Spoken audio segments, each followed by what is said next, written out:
बुढ़िया। कुछ दिन पहले एक परिचित के घर गया था।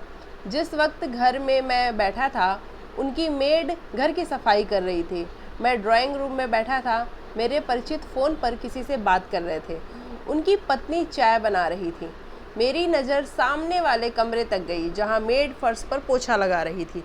अचानक मेरे कानों में आवाज़ आई, बुढ़िया, अभी ज़मीन पर पोछा लगा है, नीचे पाँव मत उतारना। मैं बार बार यही नहीं करती रहूँगी। मैंने अपने परिचित से पूछा, माँ कमरे में है क्या? हाँ, जब तक चाय बन रही है मैं माँ से मिल लेता हूँ।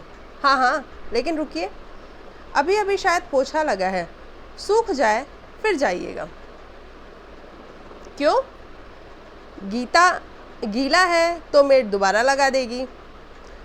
नहीं लगाएगी तो थोड़े निशान रह जाएंगे फर्श पर, क्या फ़र्क पड़ेगा? परिचित थोड़े हैरान हुए। भैया ऐसा क्यों कह रहे हैं? तब तक मैं कमरे में चला गया था, गीले फर्श पर पाँव के खूब निशान उकेरता हुआ। मैं माँ के पास गया।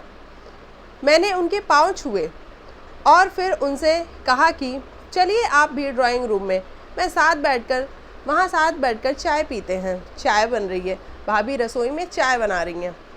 मैंने इतना ही कहा था कि माँ एकदम घबरा गई।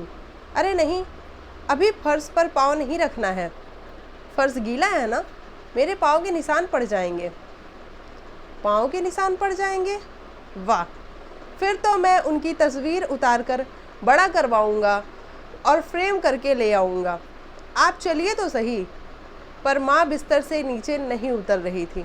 उन्होंने कहा कि तुम चाय पी लो बेटा। तब तक मेरे परिचित भी माँ के कमरे तक आ गए थे। उन्होंने मुझसे कहा कि माँ सुबह चाय पी चुकी हैं, आप आइए भैया। नहीं, माँ के साथ मैं यहीं कमरे में चाय लूँगा।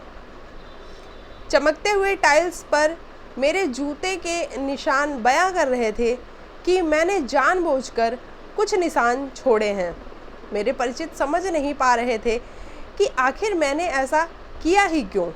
उन्होंने मुझसे तो कुछ नहीं कहा, लेकिन मेड को उन्होंने आवाज़ दी, बबीता ज़रा इधर आना। इधर नवनीत भैया के पाँव के निशान पड़ गए हैं, उन्हें साफ़ कर देना। बबीता ने गीला पोछा फर्श पर लगाया। जैसे ही फर्श की दोबारा सफाई हुई, मैं फिर खड़ा होकर उस पर चल पड़ा। दोबारा निशान पड़ गए। अब बबीता हैरान थी, मेरे परिचित भी।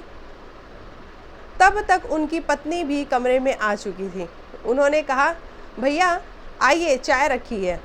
मैंने परिचित की पत्नी से कहा कि बुढ़िया के लिए चाय यहीं दे दीजिए।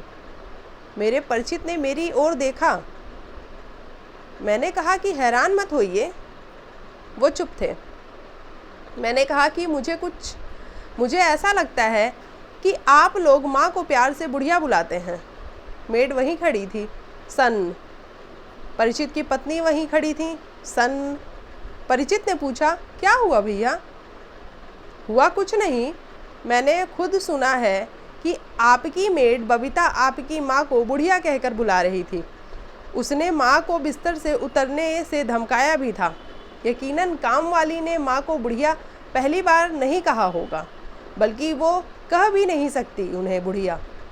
उसने सुना होगा बेटे के मुंह से, बहू के मुंह से, बिना सुने तो नहीं कह सकती थी।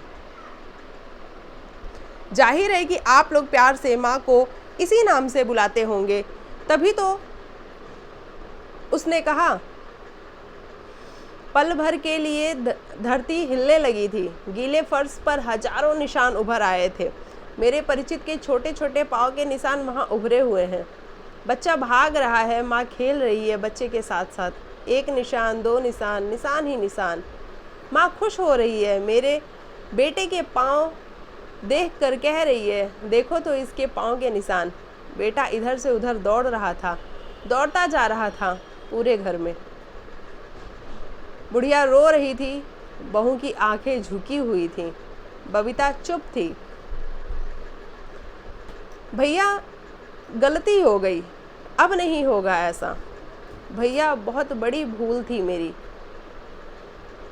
मेरे परिचित अपनी आंखें पोंछ रहे थे। मैं चल पड़ा, सिर्फ इतना कह कर कि आंखें ही पोंछनी चाहिए, उस फर्श को तो चूम लेना चाहिए जहां माँ के पाँव के निशान पड़े हों। फ़ायदा नहीं पहुंचा सकते तो नुकसान भी ना पहुंचाएं, खुशी नहीं दे सकते तो दुख भी ना पहुंचाएं,